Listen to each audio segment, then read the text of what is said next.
Reshaping the internet, net neutrality repeal has consumers worried. Weekend Business Report starts right now.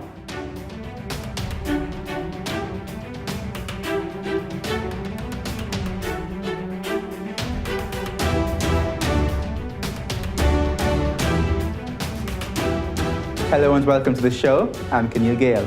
Thanks so much for joining us this week. Net neutrality is no more. The Obama-era law that prevented internet service providers from manipulating consumers' access to content has been officially repealed. More on that in a bit, but right now here are some of the top news stories BATV brought you this week. The north-south leg of Highway 2000 is now the Edward Seaga Highway. The highway was officially renamed on Tuesday during a ceremony held at the Monique entrance. Sashana Small tells us more. Today we name this highway in honor of his contribution, his work, his dedication, his sacrifice, and his life. Prime Minister Andrew Holness lauded former Prime Minister Edward Seaga for his role in developing the Kingston waterfront and the town of Ocho Rios. He said the highway connects these two important economic zones, and that is why its renaming is so symbolic. The highway, which spans several administrations, links the two economic centers, Kingston and Ocho Rios. Kingston in the south, Ocho Rios in the north. It is therefore symbolically appropriate to accord Mr. Seaga this honor of naming the highway which links two significant bodies of his work. While referring to Mr. Seaga as his political father, Prime Minister Andrew Holness highlighted the contributions the former Prime Minister made to Jamaica's development. He has dedicated his life to being a conceptualizer and builder of many of Jamaica's institutions, the architect of many of our major infrastructure, the preserver of our heritage and traditions, the promoter of our culture, and the developer of our economy. Meanwhile, former Prime Minister Edward Seaga said highways were important in connecting cities and towns. In this case, his two major developments. But the telling point in all of this is that the Prime Minister recognized not just the linkage, but the importance that we cannot build cities and towns that are separated from each other without having at least a link to which to join them.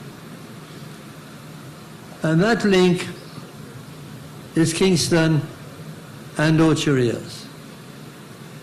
And I mention that because there have been two of the projects that I have created, and indeed perhaps the two greatest. He also shared that he had suggested the highway be named after him. I said, well, that highway should be named after me.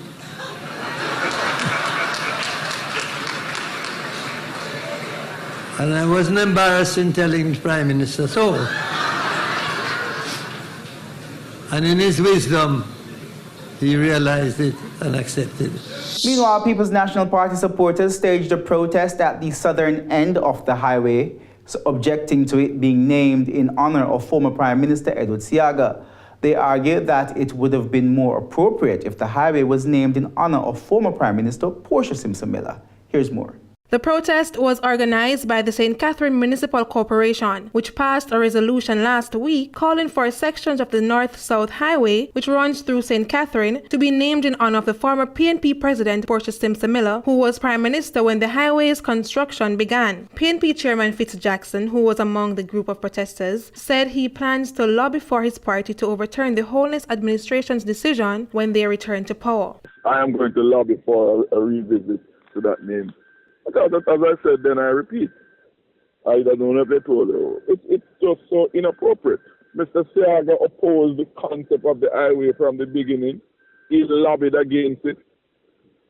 And then you name it in honor of him. What signal are you sending? Oppose something and you'll be rewarded with an honor.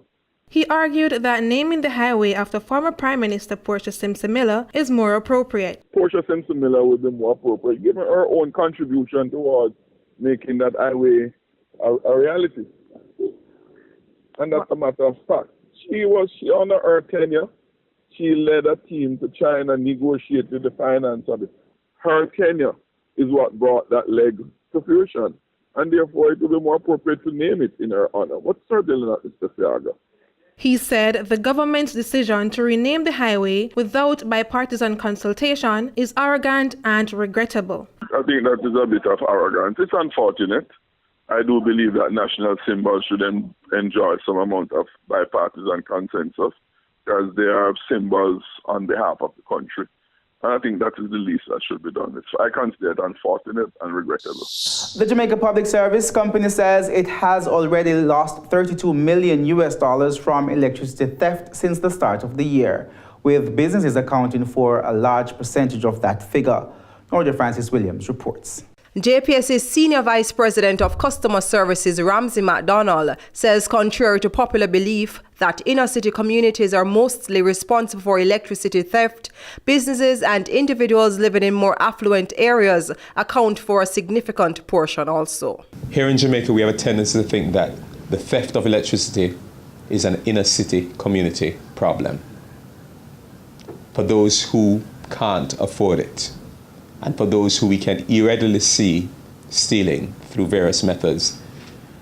However, the reality is electricity theft knows no boundaries. It does not discriminate. It's widespread across the length and breadth of this island. And in many cases, what we tend to see in the inner city communities sort of pales into comparison to what happens in the more affluent communities, in homes and in business places. The Customer Services VP says while more residents steal electricity, the financial impact when businesses do so is more devastating. Sometimes when you catch a business place stealing, what they steal sometimes is equivalent to probably 50 to 60 of those persons in the communities that they're doing throw-ups. So the reality is that at this stage, we're going to have to be more strategic in our approach to the electricity theft. We're going to win some, we're going to lose some. But the whole idea is that what we're driving at is reducing it overall for all Jamaicans. Mr. McDonald explains that these businesses have more advanced technologies which are able to steal electricity, oftentimes going undetected. In most cases, you see a lot of it in the residential side. However, the impact obviously is greater in the commercial side, because what happens whenever there's theft in the commercial side, it's a greater volume in terms of what is extracted. But in the residential side, in those communities, it's still there in large numbers. But what you see happening is a lot more sophisticated in its approach. So they have more technical appliances, equipment to extract electricity in this process. He points out that there is a reward for persons who report cases of electricity theft, but this often goes unclaimed, as many people do not believe electricity theft is a crime. Moving on now, in a press release on Monday, the Federal Communications Commission, FCC, in the United States said the repeal of net neutrality laws does away with unnecessary heavy-handed regulations and replaces them with common sense regulations that will promote investment and broadband development. So what does this mean for consumers? Take a look. If this Reuters TV video appears slow or choppy, it could be because the rules governing the internet are now very different. On Monday, U.S. net neutrality protections ended. Reuters correspondent David Shepardson. Net neutrality is defined as treating all internet content equally and barring internet providers from blocking legal websites, throttling or slowing down certain sites, or offering paid prioritization or fast lanes to certain websites if they're willing to pay for it. Those rules were instated by the Obama administration in 2015. Indeed, I remain firmly committed to net neutrality. But in December 2017, under Trump, the Federal Communications Commission repealed those rules, and today's the day. This was a win for FCC Chairman Ajit Pai, who argued net neutrality stunted innovation and held back business. The move faced stiff opposition from internet activists and Democrats who fought to keep protections in place. The new rules would give providers the power to speed up or slow down internet traffic based on how much customers pay. Opponents say that as a result, companies could start selling the internet in bundles like cable and even censoring online content. Providers such as AT&T, Comcast, and Verizon said they would not charge more for faster internet speed, nor would they block web access. Many wonder whether these businesses can be trusted at their word. The new regulations are due to go into effect after a review of new transparency requirements by the White House. Company news comes up next, then later, seduction classes to the rescue. Getting a date in China just got a little bit easier. More WBR after this break.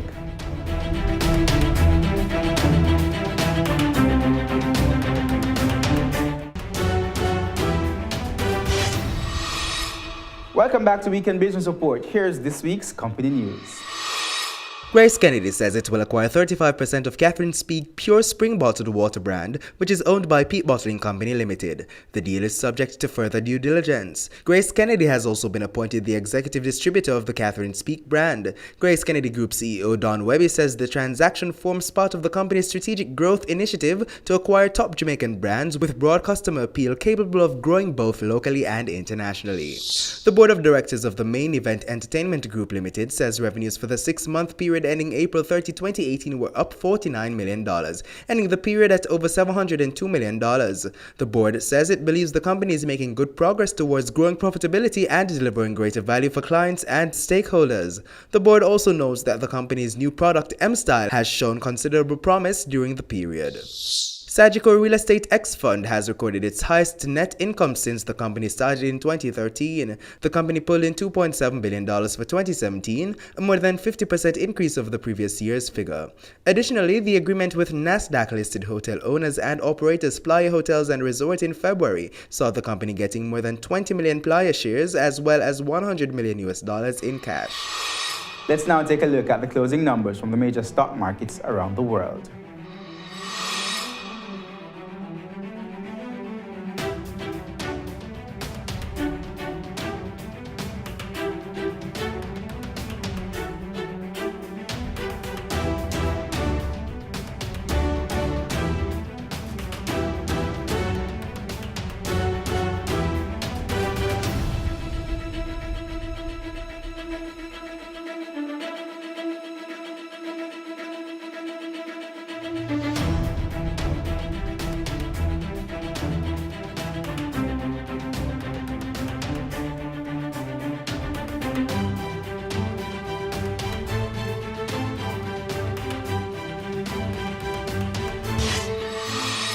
When we come back, more of the top news stories BATV brought you this week, so stay with us.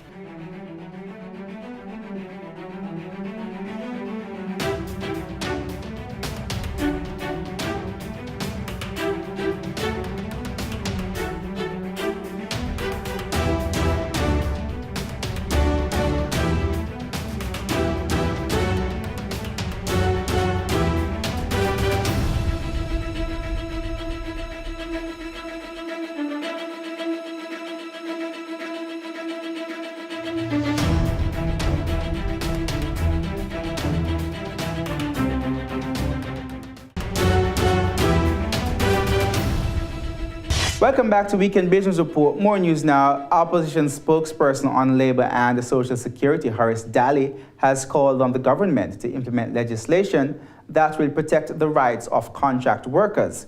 Mr. Daly was making his contribution to the 2018-2019 sectoral debate in Parliament on Tuesday. Here's more. I call on the government to join with the opposition. Or if you don't like when I say the government to join with me, with us, we will join with you in promulgating legislation as a matter of urgency to protect the vulnerable workers of Jamaica from this oppressive, exploitative, an unfair system of employment relations. The opposition spokesman said the practice of hiring contract workers in Jamaica is expanding. Too many Jamaican workers in the BPO sector, the tourism sector, the construction sector, our security guards have been caught up and being exploited in this unfair system of contract work, and the practice is expanding. He argued that the practice is exploitative to the workers who are denied basic rights. In addition, the state does not benefit from any taxes from these workers. When our workers are performing permanent work but are treated as contract workers, they are denied basic rights such as vacation leave, maternity leave, and even sick leave. That is exploitation. In addition, they are denied pension possibility, and the state, in many cases, lose out on statutory deductions such as NIS, NHT, and education tax. But even so, for Horace Daly, the individuals most affected by this practice are security guards, who are classified as private contractors by security companies. According to Mr. Daly, they get no benefits and have no rights. There are approximately 27,000 to 30,000 registered guards in Jamaica. This group of workers, who we see every day, every night, performing their duties in thousands of locations all over Jamaica, have no maternity leave, no pension, no time off, no vacation leave, and in fact, if they take off a day to go to their school, child school, they lose the time. If they take off a day to go and visit their family in the hospital, they lose the time. In modern Jamaica. He said the opposition will be seeking the intervention of the courts to determine whether security guards are contractors or workers. The opposition will be going to court to seek a declaratory judgment to determine whether our security guards are contractors or workers. This group of workers cannot continue to suffer any longer, and the People's National Party pledge to resolve this issue once and for all. Representatives from Petrojam were grilled by members of Parliament's Public Administration and Appropriation Committee, PAAC, on Wednesday as they were forced to justify a $12 million annual salary being paid to the company's human resources manager. Jamila Maitland has more. Petrojam's general manager, Floyd Grindley, told the PAAC members that the company previously had a human resource HR manager and an industrial relations IR consultant. However, when the new HR manager was hired, they decided to merge the roles. The compensation for the previous HR manager was $9.5 million.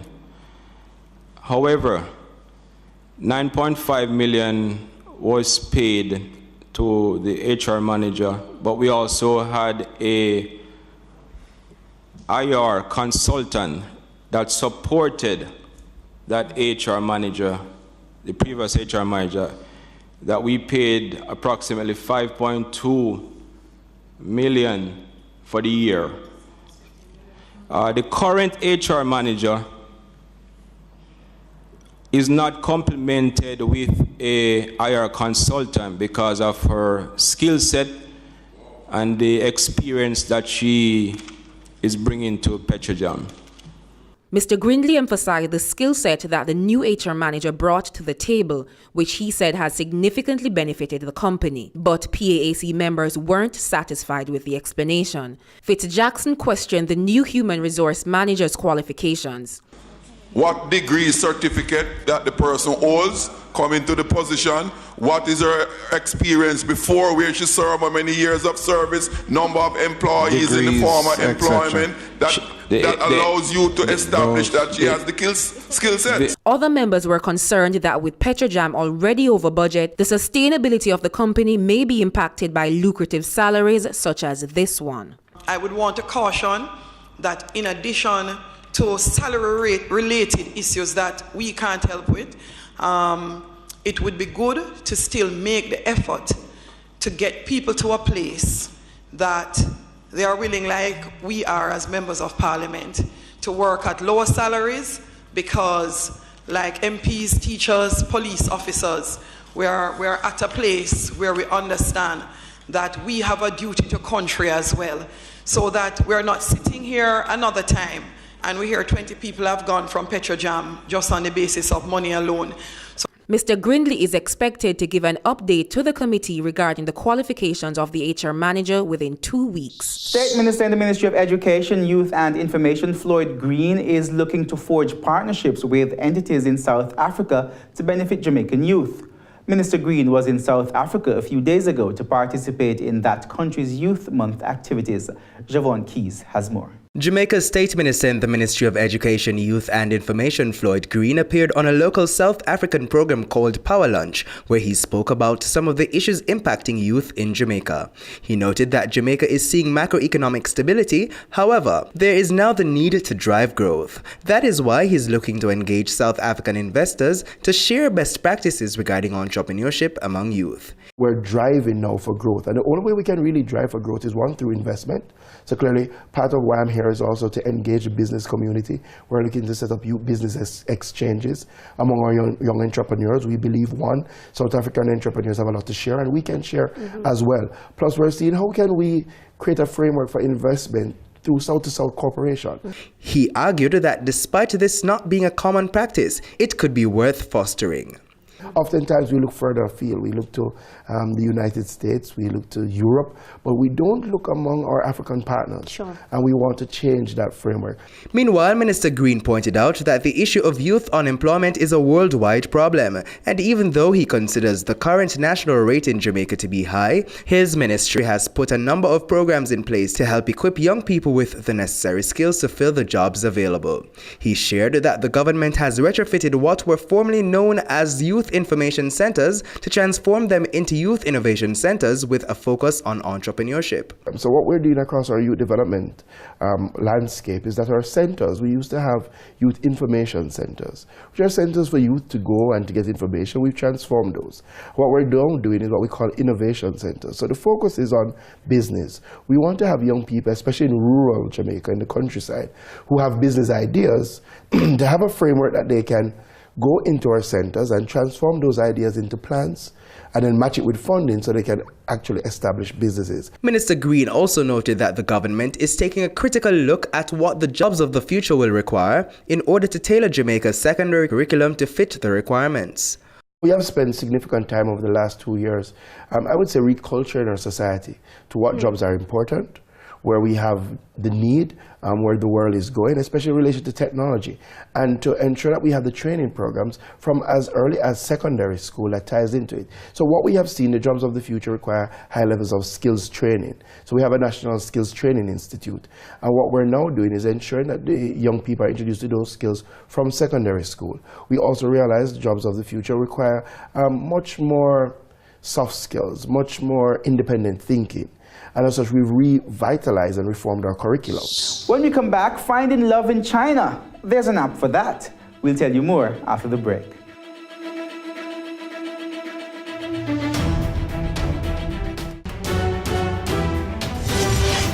Welcome back to Weekend Business Report. In China, a country where men significantly outnumber women, seduction classes and dating apps are taking over. With around 2 million people single, the dating market is believed to be worth more than 1 billion euros.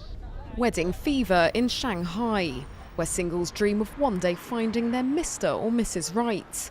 In a country where men significantly outnumber women, it's not always easy, with some stumbling out of the starting blocks in their quest for love. I think flirting with a girl is difficult. A guy has to be a real natural to hit on a girl. Luckily for nervous novices, there are seduction courses, a sort of flirting for dummies. Dating guru Eric Chen is teaching these students how to turn on the charm in a shopping centre. When you approach someone you don't know, keep a certain distance. It's very important. A distance like this, it's good. You guys, you understand? Today's challenge, approaching a girl. No fireworks for now, so the teacher shows the pupils how it's done. Hi, I was just passing by with a friend and I was thinking you have style. I just wanted to come over and say I'd like to get to know you. It doesn't take him long to get the girl's number. 3 months of classes sets back students between 2,000 and 4,000 euros. Of course, falling head over heels is no guarantee. But after graduating from the School of Seduction, most students can score a date. These lessons have helped me better understand the female psyche and what really goes on in women's minds. It'll help me flirt with girls. First, you need to learn the elements of surprise, creating romantic moments. I also tell them to do things together, go out for a meal or to the movies, or even go supermarket shopping or a trip to IKEA. Single men in China are called guannom, which means dead branches. Seduction classes and dating apps are rapidly on the rise. And there's even an app for parents keen to set up their single children. Welcome to our office. A year ago, this developer secured €1 million in funding to launch the app, and now has 12 employees and is at the top of a booming market. In China, a lot of parents still have an only child, so marrying off their child becomes their #1 concern. Around 200 million people in China are single. The dating market is believed to be worth more than €1 billion. And that's our show for this week. On behalf of the entire Week in Business Report team, I'm Keneal. See you next time.